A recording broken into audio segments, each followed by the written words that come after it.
The chair recognizes the honorable member for Marco City. Thank you very much, Mr. Deputy.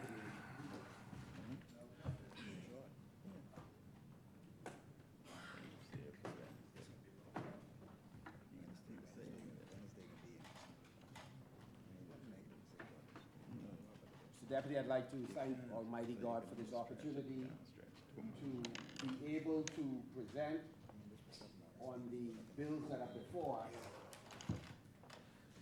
Firstly, this morning, the Immigration Amendment Bill 2024, and it appears that we have no agreement with the government on the International Development Law Organization Bill, which they propose to debate in the afternoon. We went to great pains to try and ensure that we can have a full debate today on the Immigration Amendment Bill, which the member for East Grand Bahamas already indicated that we support, with the concerns that we have being registered. This is a government that has tremendous challenges in competitive bidding for many of the services. This appears to be a continuation of that policy, unwilling to engage in competitive bidding or to provide transparent explanations as to why they are entering into a range of agreements. Yep. And again, we emphasize the need for us to make life simpler for Bahamians and those who do business in the Bahamas. So to the extent that this amendment does that, we support it. But this is an administration that came to power making the point that they will not tinker around the edges, and truly they have confirmed they are edge tinkerers to the core.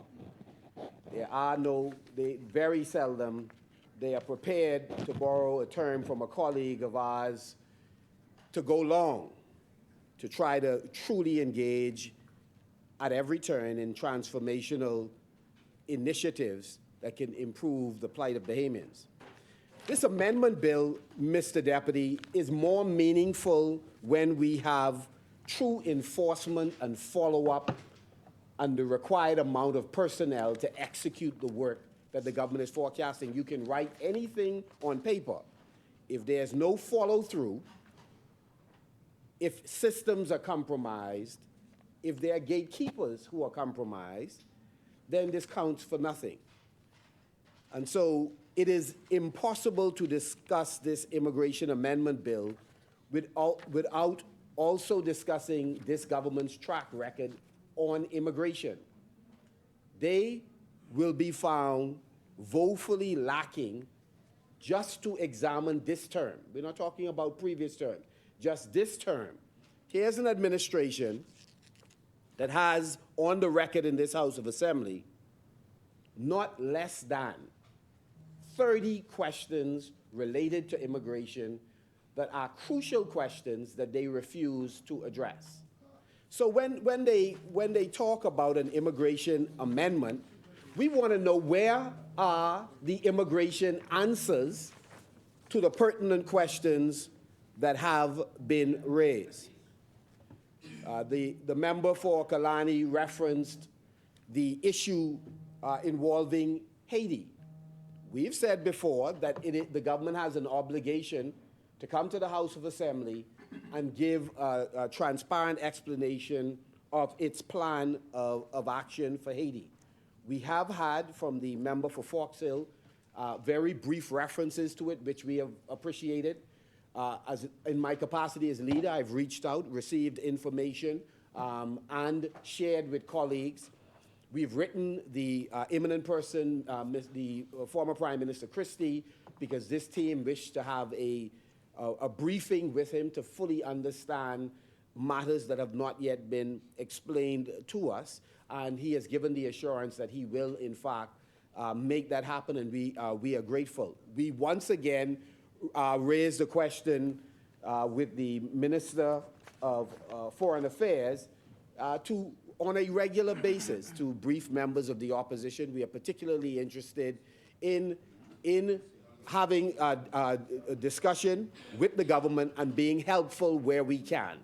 and our team is motivated to be helpful. We've also written to the Haitian ambassador, again, seeking an audience. We have talked with members of the Haitian community, and we have a suitably qualified committee that's been working diligently behind the scenes on a range of issues.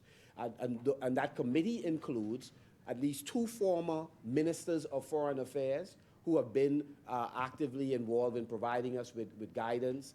Also involves several of our ambassadors, former ambassadors to CARICOM and to Haiti itself, who have been helpful.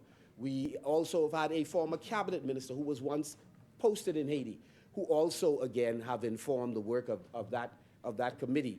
So we are engaged, and we've had opportunity to hear the views of any number of persons who we believe are suitably qualified.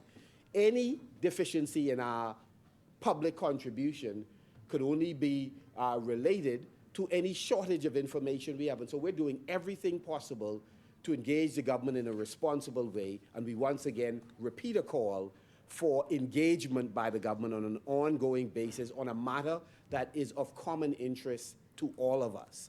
At this time, it is critical that we have bipartisan support on this crucial issue, but having the information is a prerequisite for us giving that support. We are not prepared to sign a blank check for this administration. And so we support this amendment bill. We have deep concerns, and we'll signal that with respect to the International Development Law Organization bill that is to come this afternoon. It is our hope that prior to that time, the government would see fit to consult on a couple of very important provisions in this bill.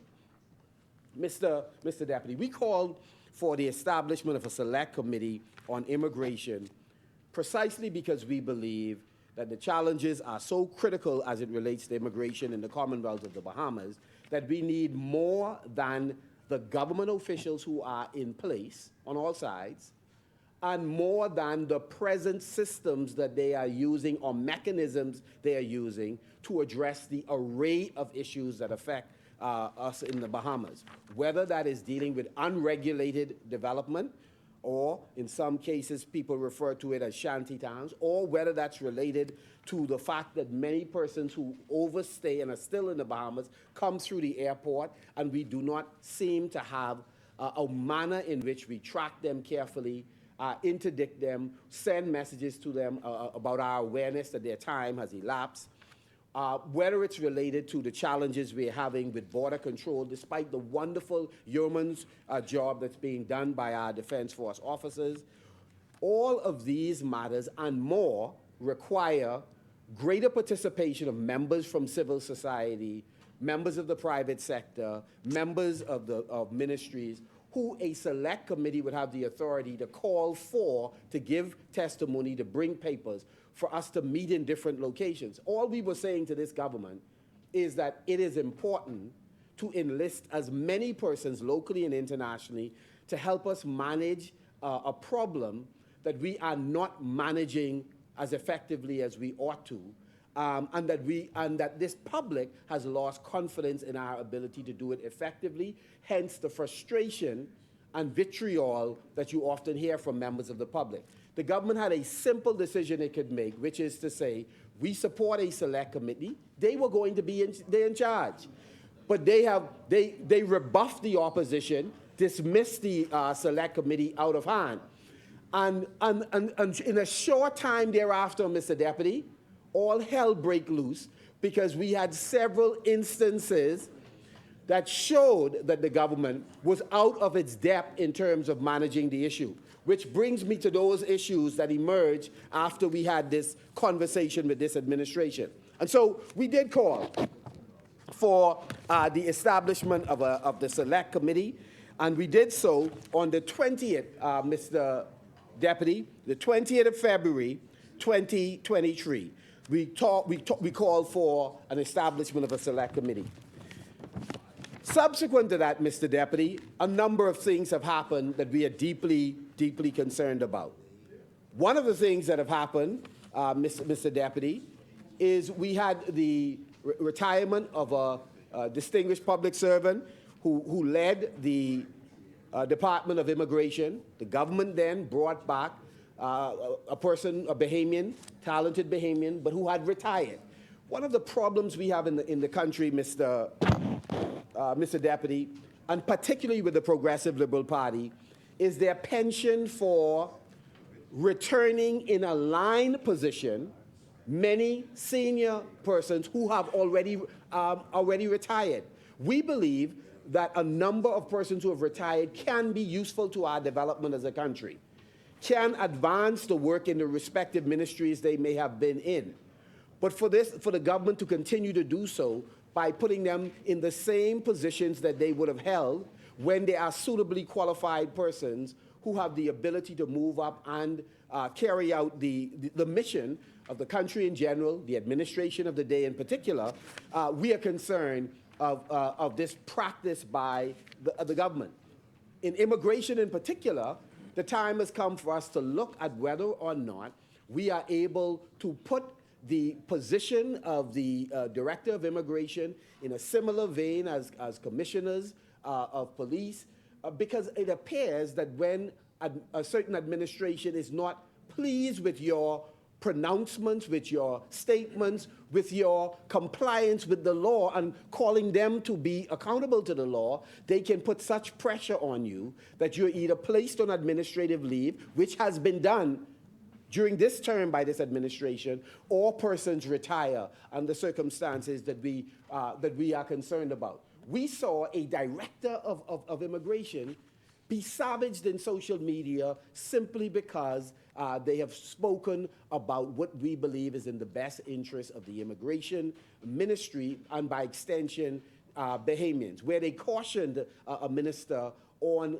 steps they were taking that they felt were ultra-virus of the law or did not comport with what is good governing practices.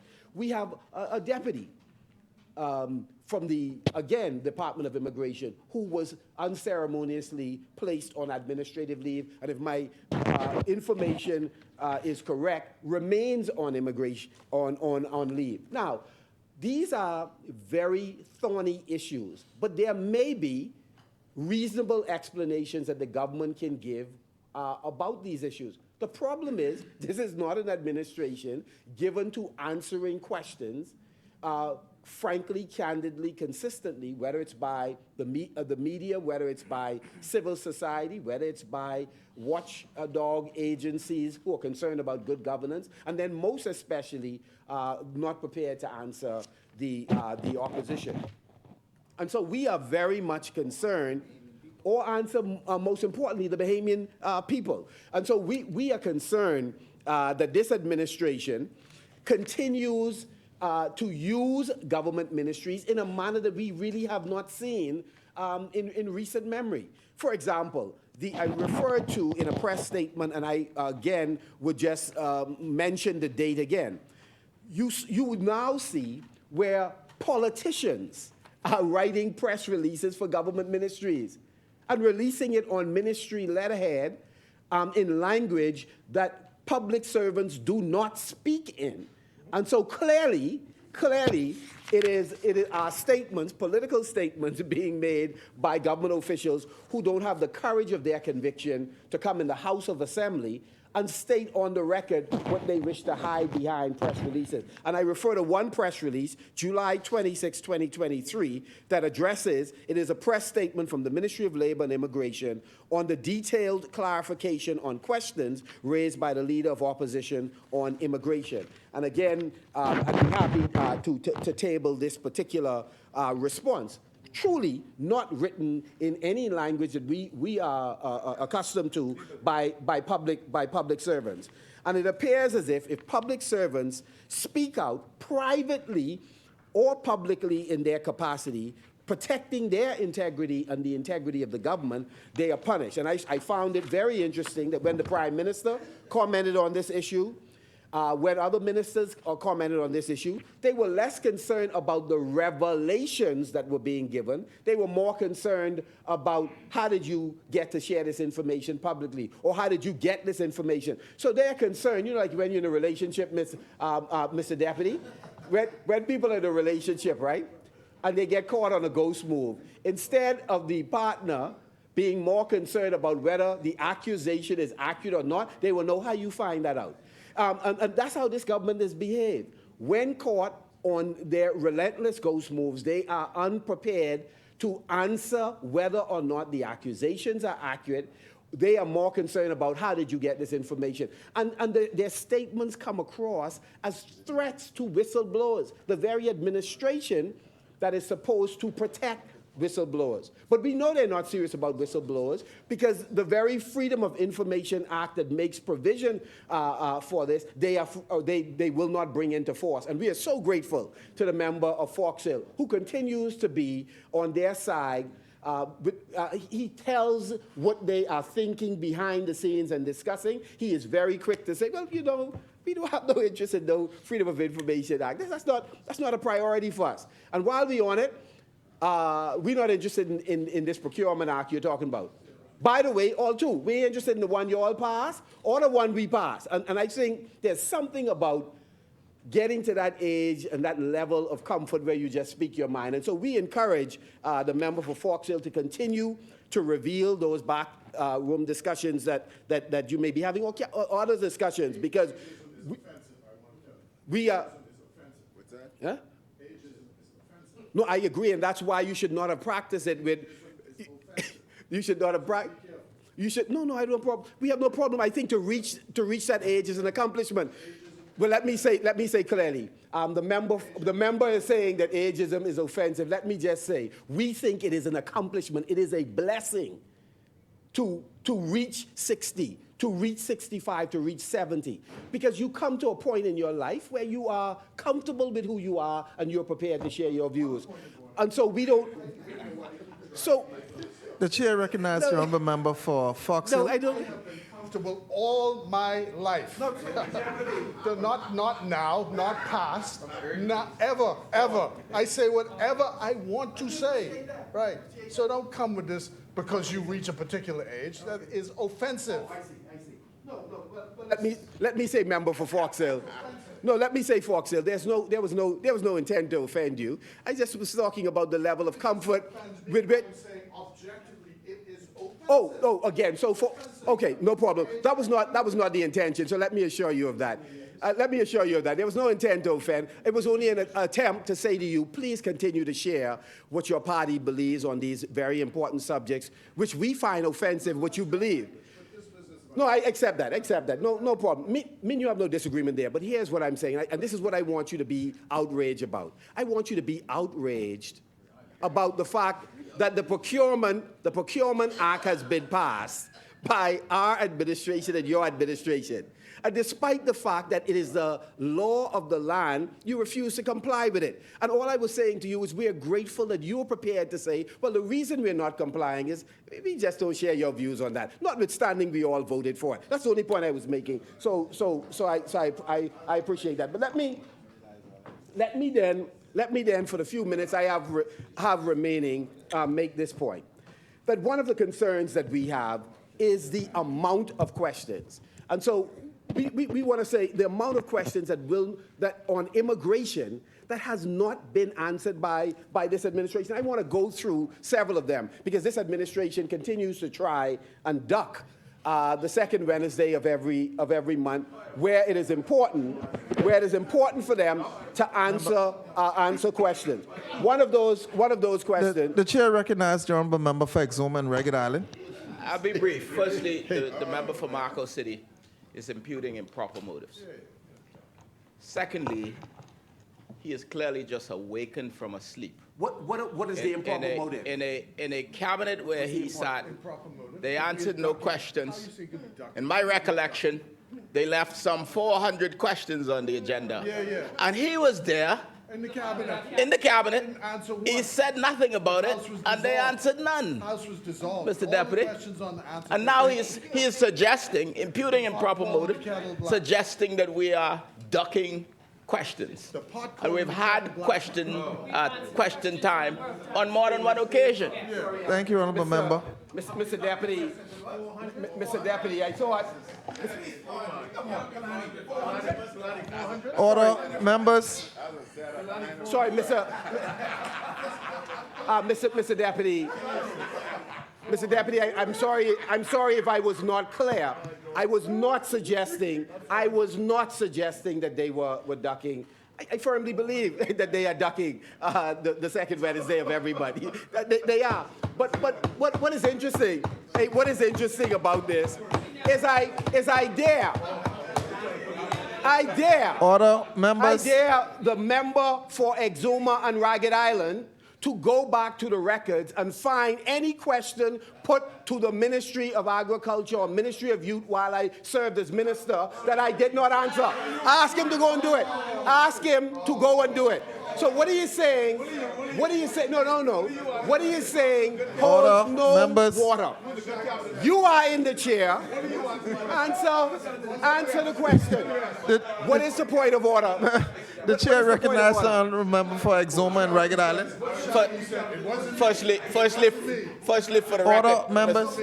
Firstly, for the record, Mr. Deputy, this issue of ducking questions, again, is false and is imputing improper motive, and I don't wish to debate it with the member. Secondly, the member for Marco City is full aware of the Convention of Collective Responsibility. I know they have some differences over there right now, and I know there's perhaps a campaign going on and an effort to separate himself from his cabinet where he sat. But the record is clear. He sat as a part of a cabinet, and there's Convention of Collective Responsibility. He was there, and he said nothing. Nothing. I said before, I answered every question, and I want him to speak to that. So it is impossible to say nothing and answer every question. So what are you saying? Holds no water. Let me say this, Mr. Deputy. One of the questions that we have asked is we've asked. Well, I think you were on that team recently, and they moved you. So I don't know if you want to get in this discussion. You should leave that. You should park that for a moment. Your team is not nice to you. Your team is not nice to you. We are better to you than your team. And so let me say this.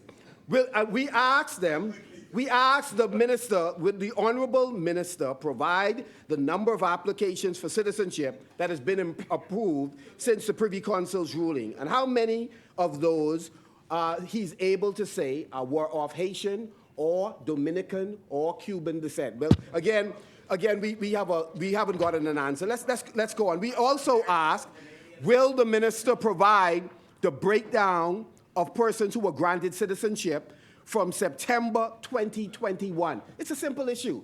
They are big on digitization.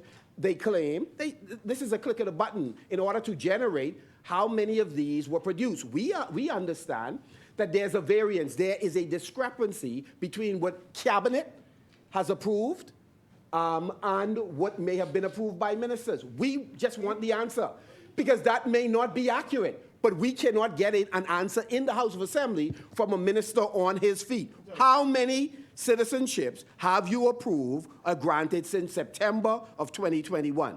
We also asked, will the minister advise if he gave directives for Chinese workers, or since we don't have the documentation, let's just say Asian workers who were employed in the British Colonial Hotel to be released after they were found in breach of the Bahamian laws. Now, we have already heard from immigration officials that this was done. Please indicate the justification for such interference in the work of immigration officers. Mr. Deputy, this is such a straightforward, simple question. We would expect that the Davis-Cooper administration would be anxious to explain this matter. But it gets worse, Mr. Deputy.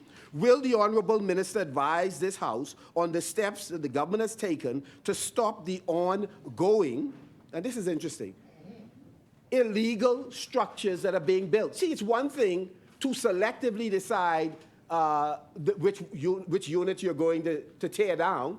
It's another thing on the very grounds or in adjacent areas for structures to be built simultaneously. So are we getting the net result that we desire if we are not monitoring and controlling the construction of new units after you've removed some of the others. Also, will the Honourable Minister provide an update on the progress and accomplishments of the task force assigned to address the issue of illegal migration? There's another thorny issue.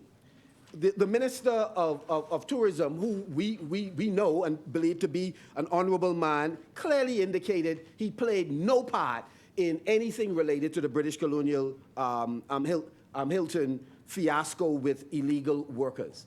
What was amazing is that one of his colleagues said something different. So one of the things we ask in the House is, we know that both stories cannot be accurate.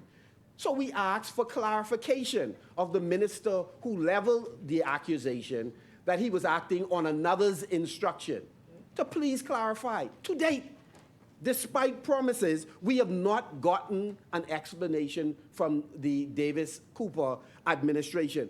And these are simple issues. So when they talk about us being mum's the word, the question is, why are they so silent?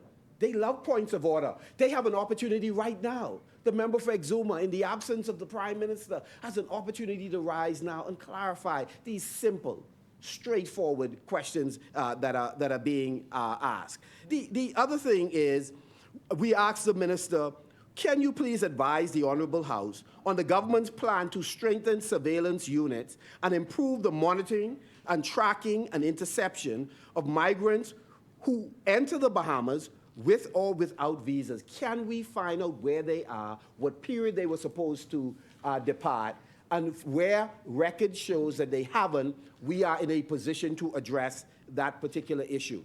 Again, we could get no simple explanation. Will the Honourable Minister advise this Honourable House on the government's strategy for addressing the backlog of applications for work permits, visas, permanent residence, and citizenship? Where is that process presently? We also ask to advise the Honourable House on the government's intention to engage the population in a discussion about the pathways for Bahamian citizenship and to conduct a forensic audit of the government agencies involved in illegal migration and immigration. So if there are individuals who are involved in any organ of government who there is reason to believe are not working in the interest of the Bahamian people and the state, what steps are being taken by this administration to address that issue? And a simple thing like an audit, are they in the process of conducting an audit to look at these matters that we have raised? But back to the issue of the British colonial Hilton.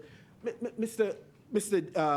Deputy, we are flabbergasted, the public is flabbergasted, that persons were in the country, in some cases for more than a year, and we have no identification. So imagine 62 persons or thereabouts are interdicted.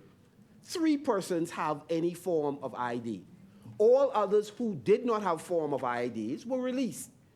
This is mind-boggling that the government is comfortable saying today, because the property is now complete, it is of no moment. They have no concern, or we should not be concerned, that unaccounted for are 59 persons who we do not know their identity. And then they say the issue has been cured.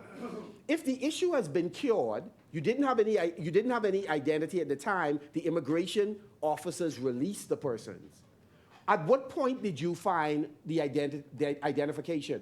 And who found the identification? Because it certainly wasn't the immigration officers. They maintained they did not know then, and subsequent to that, no one from the immigration department claimed to have known later who the persons are. So the question is, the monies that were collected and paid into the public coffers, who collected those monies, and who were the persons on whose behalf the monies were being paid?